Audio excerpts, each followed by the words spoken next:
Hey everyone, welcome back to Pine Hollow Auto Diagnostics. It's late night in the man cave. We're doing some repairs. No, we're not working on the Mystique today. We are working on this thing. ClearChart 2 by Reichert.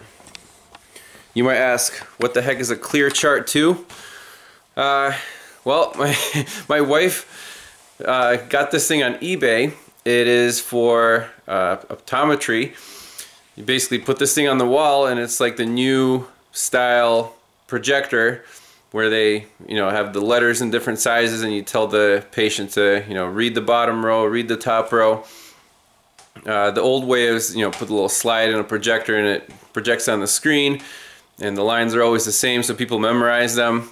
So this thing you can actually, it's like a custom, puts different things on there, different letters and whatnot with a remote, so it just makes it kind of more user friendly. So this thing here, it just doesn't work. She got it on eBay for a couple $100 and asked me, can you fix it for me so I can put it in my office? A new one costs more than $2,000. So it's a little steep for just a computer screen with a remote, but for medical practices the tools are always ridiculously overpriced. But we're gonna do our best and get this thing back online. Hopefully it'll be easier than that edger machine, which by the way still works perfect after that chip replacement for the stepper motor driver. Just a little update on that. So here's what happens to this thing when we plug it in. Give it a whirl. There's a little switch on the side. Turn that on.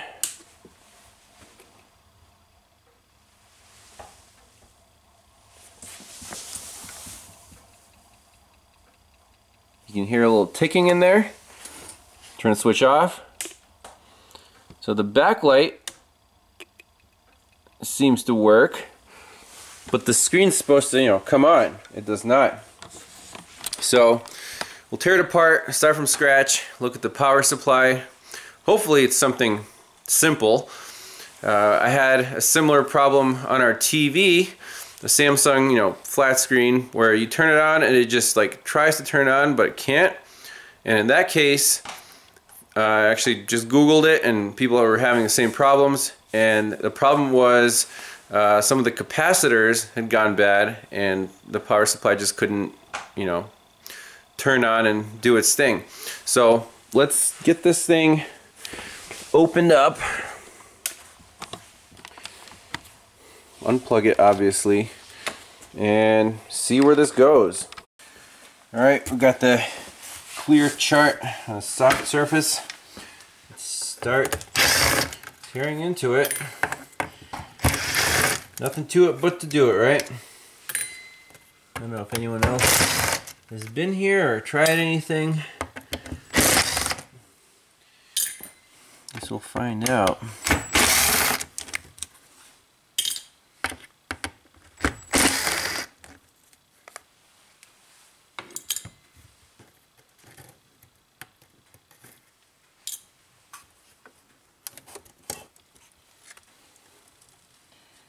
Okay, so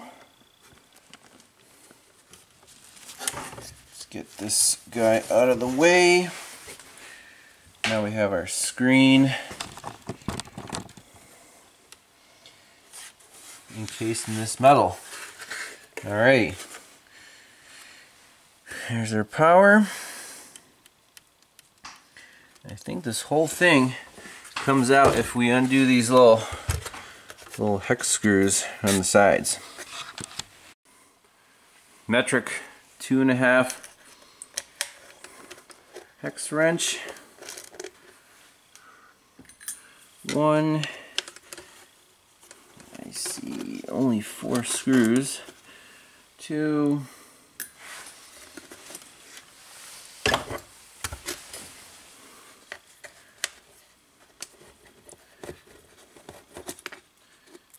3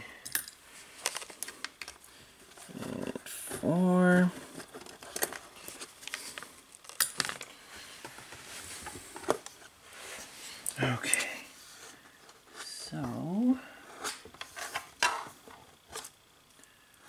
Here's our screen with 2 connectors, it looks like.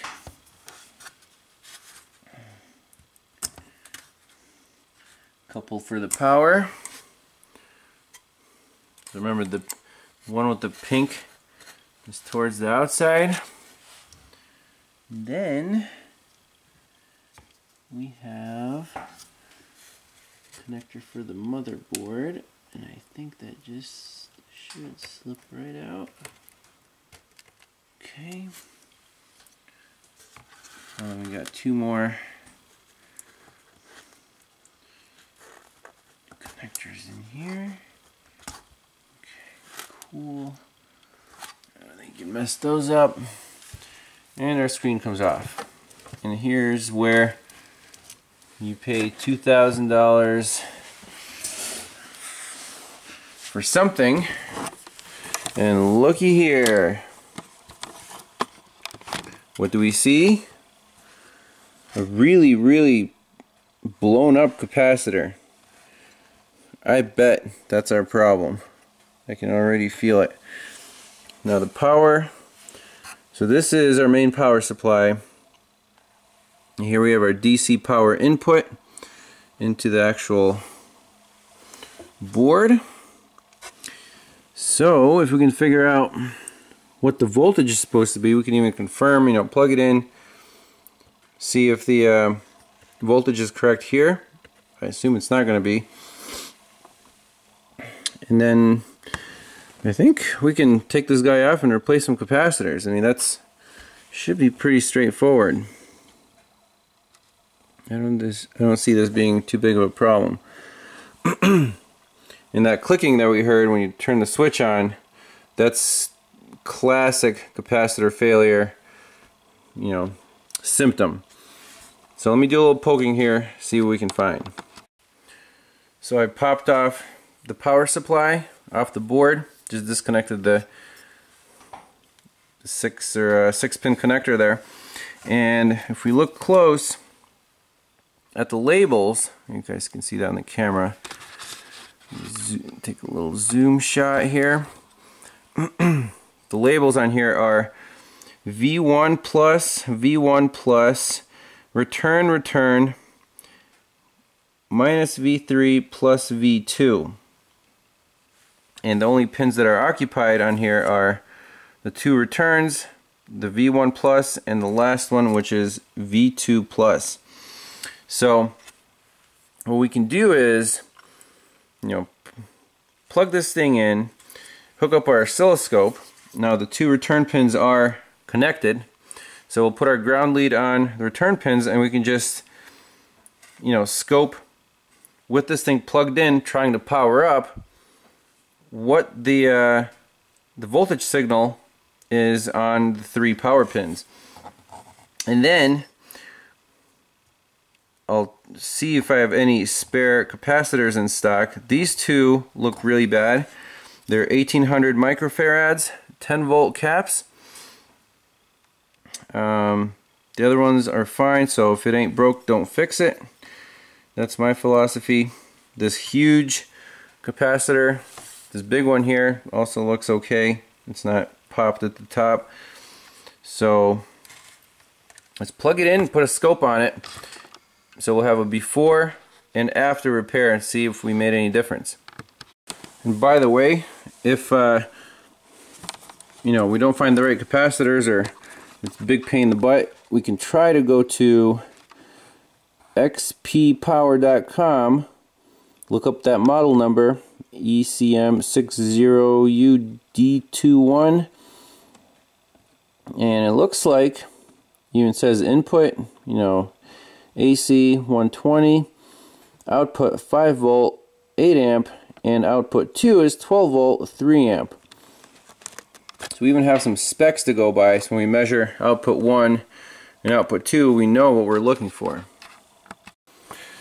Alright, we got the Pico scope rolling, 2 channels. First channel is on V1, second channel is on V2. I got the cord hooked up. let's see what happens. Keep in mind the screen is still unplugged, so there's no real load on this thing except for the motherboard. But let's see what happens. Hopefully there's no sparks. Ready?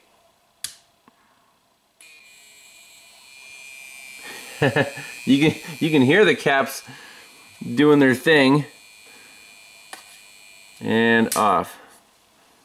Little discharge action. Okay.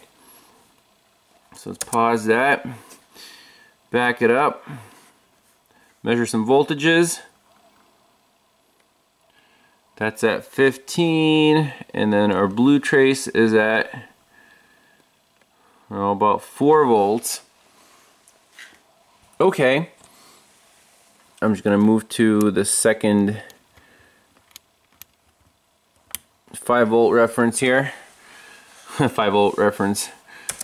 Get the scope rolling, turn it back on. About the same levels. Now let's try it with the screen plugged in and see what happens to our voltages when this thing is under load. So the screen is plugged in. Now let's see what happens.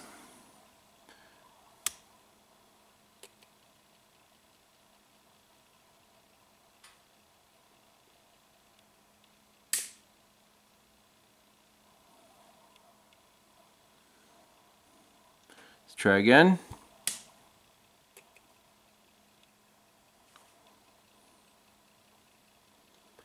Interesting. So in the actual supply, we can see these steps. Now, are these enough to interrupt whatever needs to happen? I don't know, but I don't think this thing is supposed to be making clicky sounds. So we're at 5 volts there. We're at 14.5 there with steps. Now let me just move the channel 1 probe over to our other reference just to make sure it's consistent. I don't want to pull anything here. Let's stick it in there.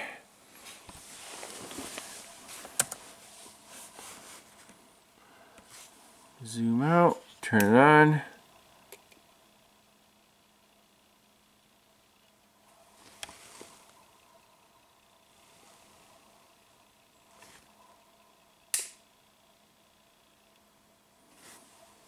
Okay. I think we see the same pattern with the little ripples. So the voltage levels, I guess, are still fine. But those caps look, you know, destroyed. So now the question is, did we make the right diagnosis? Is it the power supply? I mean, it clicks and the caps are blown, so I think we should repair that. Hopefully that's the only problem. Well, just for kicks, I looked this baby up.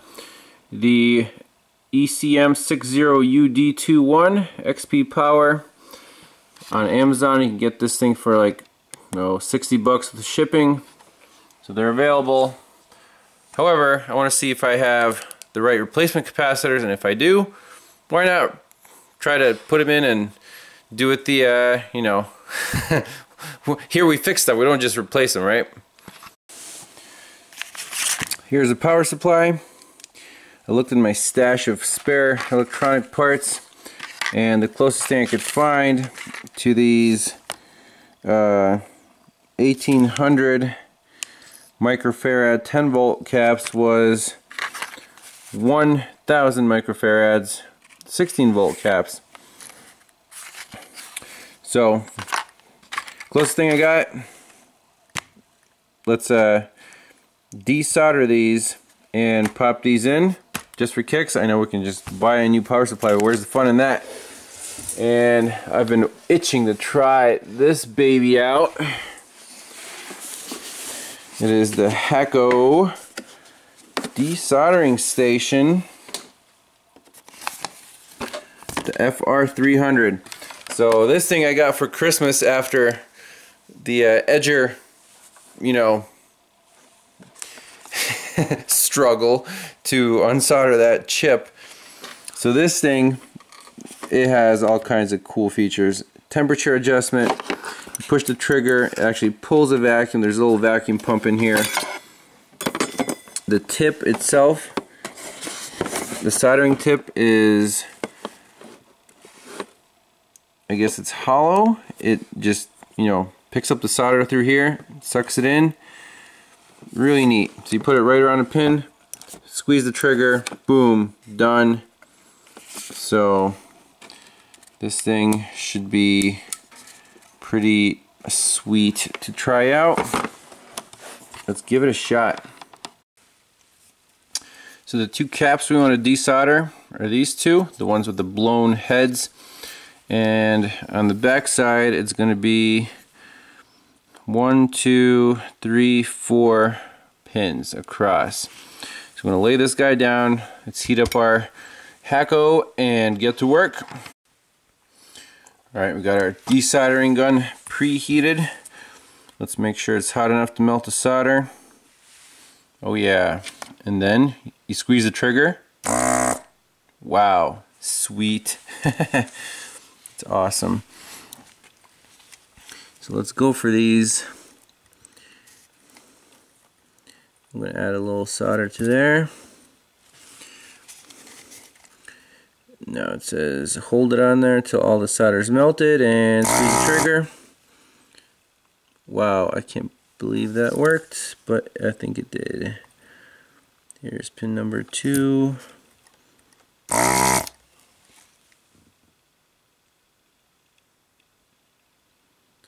have to be careful not to melt the lands, I guess.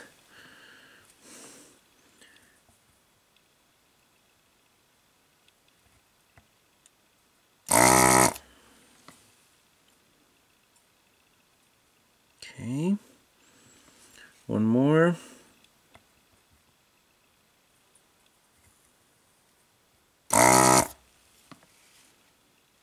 That's super cool. I love this thing. Switch it off. Not tip the camera, zoom out. So now let's see if we can get these caps out of here. If I did a good job desoldering them. You have to keep in mind they are directional. Let's get some try these guys here. Needle nose pliers. Oh, that one just burst.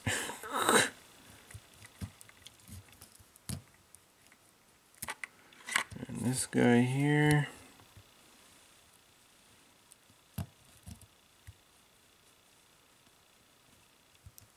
They're kind of glued in here with this snotty glue stuff. This crap here. I think that's the only thing really holding them back, so we can just poke right through that. There's probably another special electronics tool for removing hot glue, which I don't have. But we're going to do the best we can since I'm not too worried about it's more of an experiment. But if it works, right? If I have this thing fixed tonight, my wife will be very pleased. She's been very excited about this. Sweet. That went like that. That's too easy.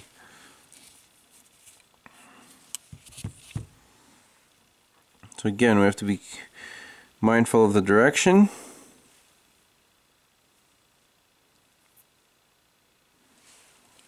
You can see this band went in there like that. So the bands are facing to the right. in those holes. Interesting. Alright, here's the replacement cap. I know it's a smaller value, but we're just going to give it a shot for kicks. Slide her in, and cap number 2. Again, if this doesn't work, we can order more caps or just get a new power supply. But we're going to try this out.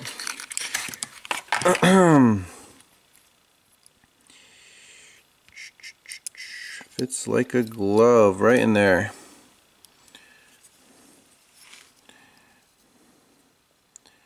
And all we have to do is solder these guys on. Easy as that.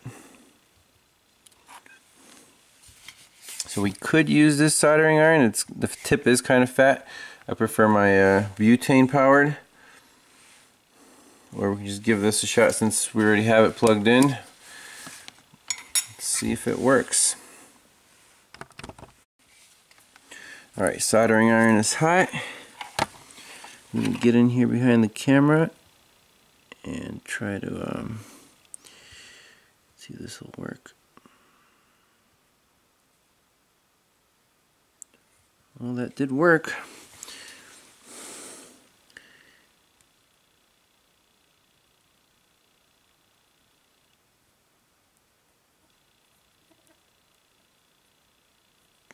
Right there. I think that was the right thing to do, right? Flows nicely.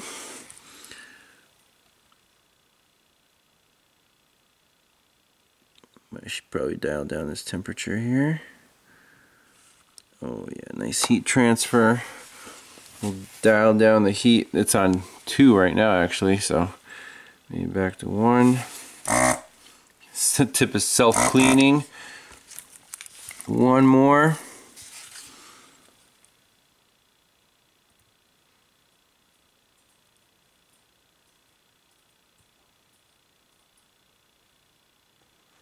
I think that's it. Shut that guy off. Finally, we'll clip off the little tails. Check this baby out. Sent by a viewer after the edger debacle, so we can get nice and close, clip off these little tails right against the board. Amazing, amazing. That is fantastic.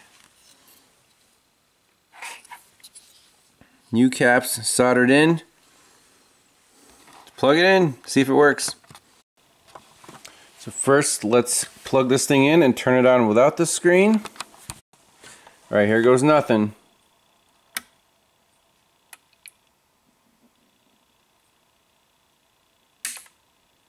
I like it. There's no clicking. Let's plug in the screen, see if this thing fires up. Alright, screen's plugged in. Place your bets now.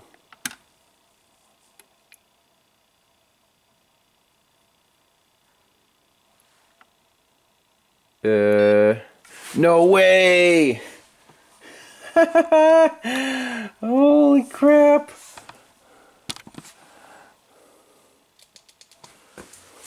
See, I told you guys it would be easier than the edger. This is awesome! So awesome. 300 bucks on eBay. 2 caps.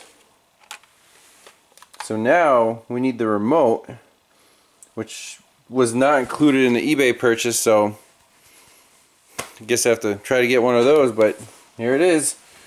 It's booting the kernel. Loading, please wait.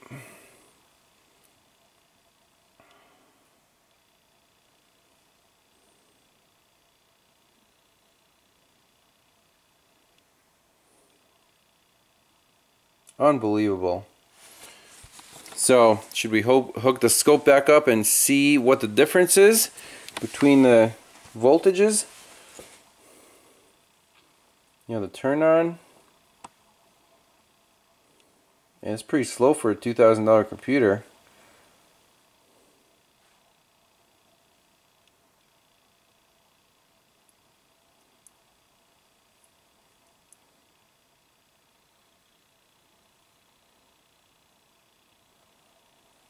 Looks like there's a mouse.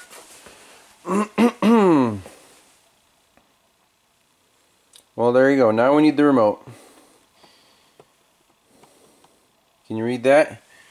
EVOTS 10. What is that? 10 out of 2010. Well, it works. So final piece here. Let's hook up the Pico, turn it off, turn it back on, and see what the actual turn on is and what the voltages levels are, because I'm surprised that, given, you know, the voltage levels were good, but maybe that turn on didn't have enough current to get the thing to kick on or whatever. We need to know what is a known good, so I don't know, for future reference, and because this is a cool experiment. Picoscope's rolling. Let's hit the power switch. Boom. Boots up.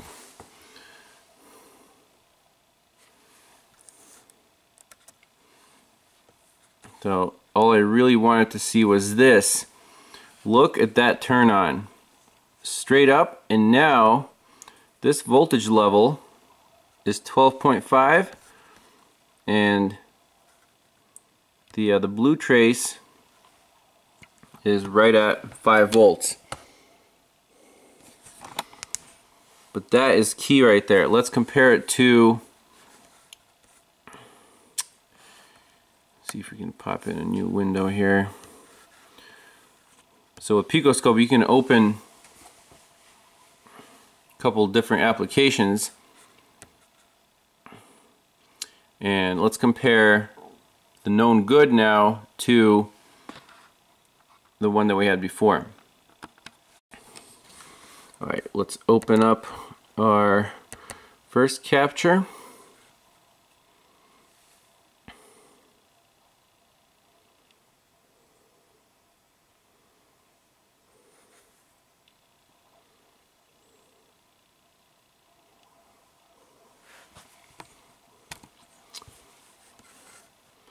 So here's the, before we replaced the capacitors, that right there was, a problem. That the actual voltage level was off. It was at 14.5 volts. I think that was a problem, and then we had these spikes in there. So the turn on was not as good as our current status. So those capacitors are key in, probably the initial surge of current, and also to keep the current steady, because it's an AC to DC power supply, right? We have AC 120, and out we have either 5 or 12 volt DC. You want it nice and level, no spikes or bumps or anything. And the turn on, look how clean that is compared to this guy. So apparently that makes all the difference. So with that, thanks a lot for watching. Don't be afraid to try and repair it yourself. Nothing to lose. And I mean, you might get some points with your wife, I guess. Alright guys, thanks for watching. I'll see you next time. Bye-bye.